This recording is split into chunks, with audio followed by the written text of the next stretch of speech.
Hello and welcome to this week's episode of the Flip Flop Family Podcast. My name is Xylene. I am the mum. I am the wife. I am Xylene. If this is the first time that you are joining us on our podcast, thank you so much for choosing to listen. We have loads of different episodes that you can go back and listen to, all about different stuff, family life, what's going on with you, how to help you through stuff, about confidence, about grief, about literally everything really. Things that go on in our life, we tend to chat about right here on this podcast. And if you are a loyal listener, thank you so much for being loyal and for staying here. Yes, we do release episodes every single week and we just love talking. It's a bit of therapy for us and hopefully you're enjoying what we're talking about. So only 1 week left until kids go back to school, if kids are a big part of your life. If they're not, you won't be happy because the roads are going to start getting busy again. Yes, only 1 week and it's going to be back to school, which normally means I feel like the weather changes. It gets a bit colder, it starts raining, and then of course the clocks change in October. Now I'm not trying to waste away the rest of the summer. I feel like we should still have some warm weeks ahead of us. I feel like we've had a really good summer actually. If you've been away, I hope you've had a lovely time. I was having a little bit of FOMO, like you know when you're on Facebook and Instagram and you can just see everyone's holiday photos. And I did start to think, oh, why didn't we get away this summer? But actually, my heart is full and I'm really happy that we have spent quality time with our children, Emiliana and Zach, over the summer holidays. We've had loads of days out. We've had little trips away. We just had a nice few days in Bournemouth actually this week. And the sun didn't shine for us every day, I have to say, but we made the most out of it, played loads of games on the beach. We were with some friends, we were swimming, we were playing water sports, we were singing on karaoke, and we ate good food. Overall, we had a lovely time. So it's been nice to do lots of different things. And I'm a big advocate for the British summer. I think it's good to be here in the summer as we all moan and groan for the rest of the year round about the weather. We do, don't we? Let's be real. If you've never been to Bournemouth, we highly recommend it. It's so close to London and we've actually put a reel up on our Instagram at the Flip Flop Family. We stayed near Alum Chime Beach, just like a 5-10 minute walk away, which was great.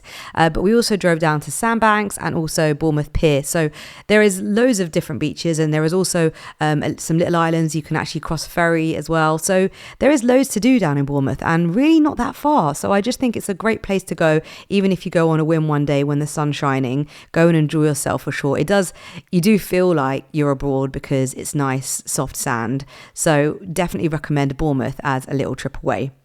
With back to school coming, I kind of feel like it's time to get serious. In this household, we have been studying all summer anyway, as Zach has his 11 plus exams. And if you are someone who's been going through that, I feel your pain. It's been killer for us because we started way too late and Zach totally has resented the studying like it's absolute torture. So I'm looking forward to that being over, which is in a couple of weeks.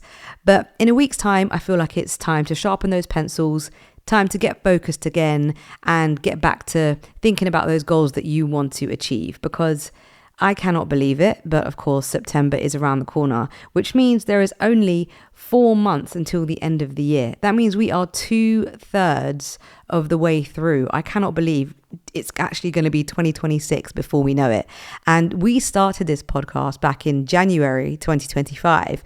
So I'm looking forward to having our 1 year anniversary as the Flip Flop Family Podcast.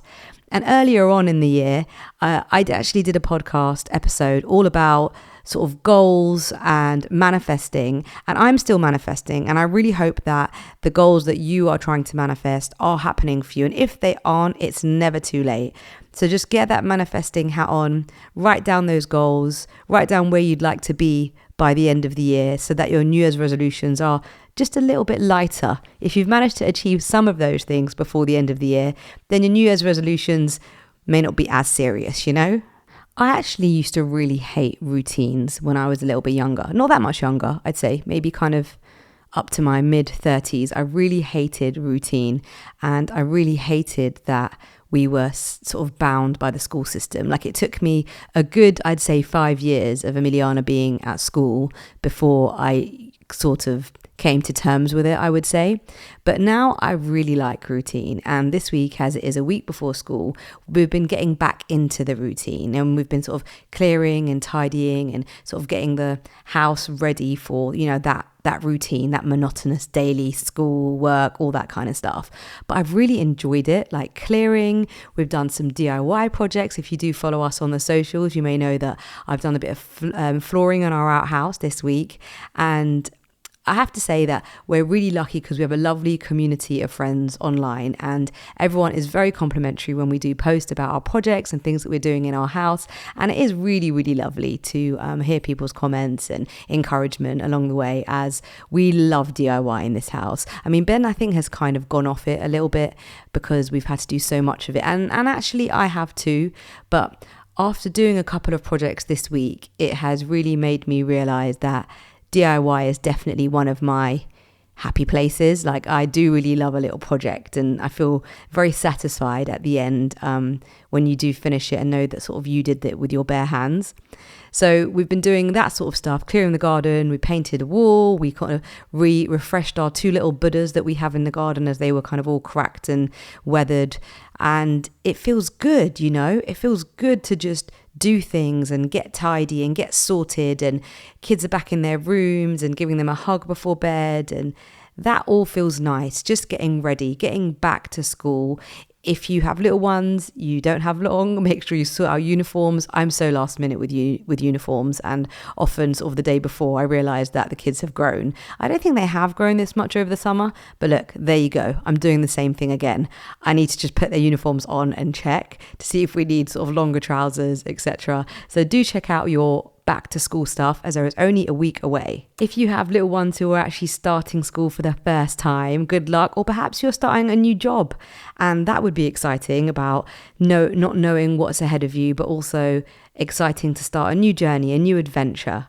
As the summer holidays are coming to a close, we have been going around the house a bit like it's April spring cleaning, make sure everything's clean and tidy so that we all feel fresh and neat and our brains are clear, ready for lots of learning.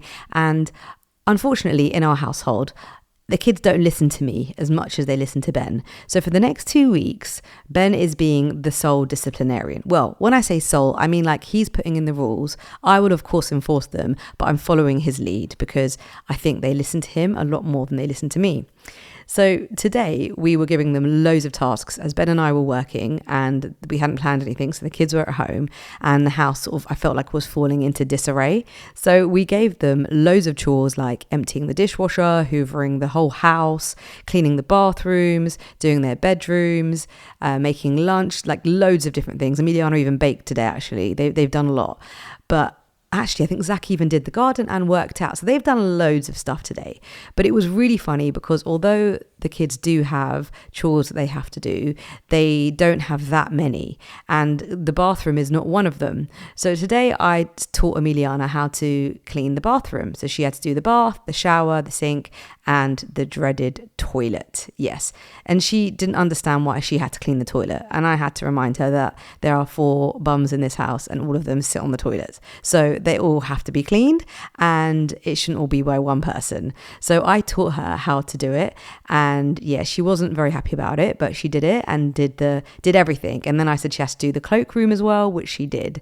And when I went into the loo downstairs, I was actually very pleasantly surprised because I feel like she cleaned the basin even better than I do. And then this really funny thing happened. So in the evening, Zach had a nosebleed, and he always gets nosebleeds and he knows what to do. But he maybe didn't realize that he hadn't cleaned the sink properly after his nosebleeds. There may have been a little bit of blood in the sink. And when I went upstairs to say goodnight to the kids, Emiliano was like, Zach, when you had a nosebleed, like you didn't clean all the blood out of the sink? And I just cleaned it today, and I couldn't believe it. You know that moment when your child realizes why you are always on their case about like putting things in the dishwasher or putting the laundry on or not leaving stuff lying around. Now she understood in that moment because she had cleaned the basin and Zach had not fully cleaned it after himself. It was an amazing moment for me. It was one of those kind of moments, and I look forward to having more and more of them. So give your kids as many chores as you can. As Ben always says, we have like we're conditioned in the West about what kids can and can't do, and it being too much for them, and they've got to study as well, and this and that. But of course, there are kids in other parts of the world that do so much, wake up super early, clean up, cook, get ready for school, like do all this. And we don't necessarily make our kids do as much as they are clearly capable of. I always give my children an example of my good friend from secondary school, because she used to wake up early in the morning, and I'm pretty sure she used to put a load on, and she would make masala chai. If you don't know what that is, it is basically like Indian tea, where you kind of have a rolling boil of the tea leaves as well as like some spices and things like that to make a really rich, lovely cup of tea. And she used to do a load and make chai for everybody in the household before school.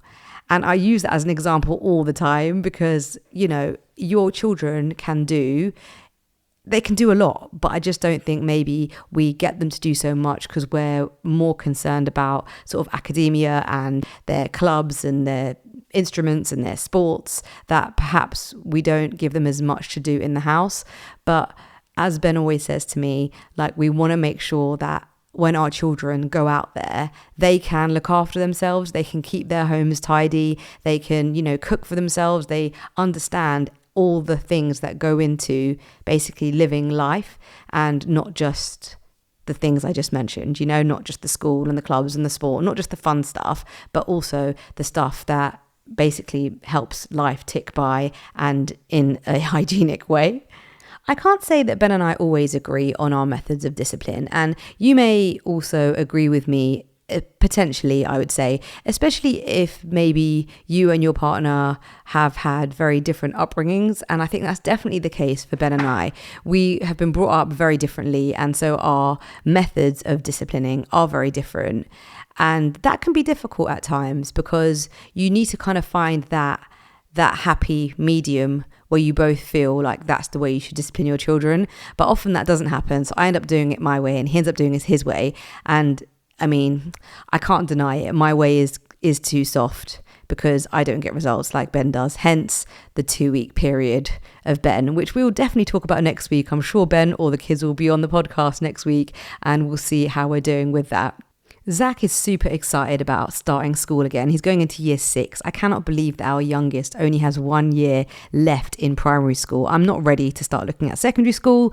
I'm not ready to have 2 children in secondary school. So, I mean, I've got 1 more year, but I know it's going to absolutely fly by. But Zach's really looking forward to doing that stationery shop. Do you remember that? It's so nostalgic, isn't it, when you think about it? Like, I remember going to WH Smith's and to Woolworths to get all my stationery. The like matching pencil cases and the pencils and the smelly rubbers. And I remember like when Muji, do you remember that shop? That kind of, I need to get it right, I'm pretty sure it's Japanese, and they had those cool erasers that were like within like a plastic pencil or pen thing, and you kind of click the back and the rubber comes up a bit like a pen or a lead pencil. Oh my god, I thought they were like genius and the coolest thing ever. I used to go to Muji in White City. I think it was in a place called Queensway shopping centre, if my memory serves me correctly, and I absolutely loved getting all that stuff. How times have changed. Zach's like, Mummy, can we go to Poundland tomorrow? You know how it is. Got to keep it real. And he wants to get all sorts of things that he doesn't need for school. But you know what it is? Stationery shopping is just the best. And if that's what he's excited about, that is totally fine. But back to school isn't just about sharpened pencils and new notebooks. It's about fresh beginnings. Each new school year is a chance to start again, to try something new, and to step a little more into who we're becoming. I like to look at the school year as not only sort of a new beginning for the kids, but also for ourselves as well, as we're constantly evolving and constantly trying to reach our goals and establishing new goals, actually. So as I said earlier on at the beginning of this podcast episode, defo have a look at all the things you wanted to achieve this year. There is still a third of the year left before we hit 2026, and anything is possible.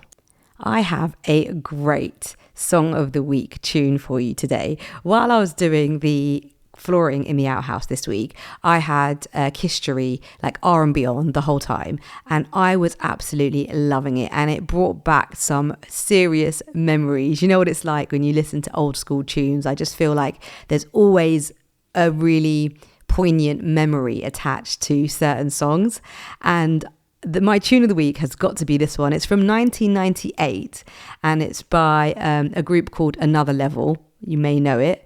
And the song is called Be Alone No More. It's such a tune. No, I don't. No, I'm not going to start singing actually. Just check it out. Be Alone No More by Another Level. And remember, all our songs of the week can be found on Spotify and also Apple Music. If you just search up the Flip Flop Family podcast Song of the Week, everything will be there. And the dish of the week, again, gosh, this is all like kind of old school stuff in this episode, but it's a fish finger sandwich. Yeah, I know. Totally just taking it right back. But it was on freshly made bread. As you know, we do bake our own bread in this house. So it was on freshly made bread. And normally I put gherkins in our fish finger sandwiches, but we didn't have any gherkins. So we put jalapenos and put cheese and put ketchup and mayo. And it was a real lovely treat. So fish finger sandwiches on fresh, soft bread is definitely our dish of the week. As I've been marking Zach's 11 plus past papers over the summer holidays, I've been using a really cool app to help me to mark his work, because some practice papers that we get do not come with answer booklets, which is very frustrating and irritating. And you have to scour the internet to try and find it. Some of them have a QR code on the front so you can find them, but not all of them. So Emiliana actually introduced me to this amazing app called Gouth. Yeah, I know it's a really fun word. I think it's spelled Gauth. It's a red icon, I believe. And it is an absolute game changer. All you do is take a picture of the page or the questions or whatever you're trying to figure out and press the tick button, and it not only gives you the answer but explains how it came to the answer. So if your child is struggling, or maybe you're struggling with some questions, it will help you to figure it out. So download the app. It is a bit like ChatGPT, I guess, because I know you can take pictures on that too, but unless you're premium, I think there is a limit to the amount of pictures you can take on ChatGPT. But on the Gouth app, there is no limit. It's free to download, take a picture and get your answers. That is our absolute game changer, courtesy of Emiliana. I hope you've enjoyed this week's episode of the Flip Flop Family podcast. As always, I absolutely love talking to you. It's brilliant. It really is. Remember, we do have so many episodes that you can check out as well on Spotify, on Apple, and anywhere else you're listening to this podcast. It is actually on all the platforms. So there you go. Remember, we'd love to be you to be part of our community online. You can check us out on the Flip Flop Family on Instagram, on Facebook. You can also find us on TikTok. And we have the Flip Flop Prop and the Flip Flop Family kitchen pages as well, which is all about our DIY projects and also the yummy food that we are eating. I'd like to end today's episode on a quote. Since we talked about school a lot, I think it's only right to end it on an educational quote. This one is by Nelson Mandela. Education is the most powerful weapon which you can use to change the world. Thanks so much, guys. See you next time. Bye.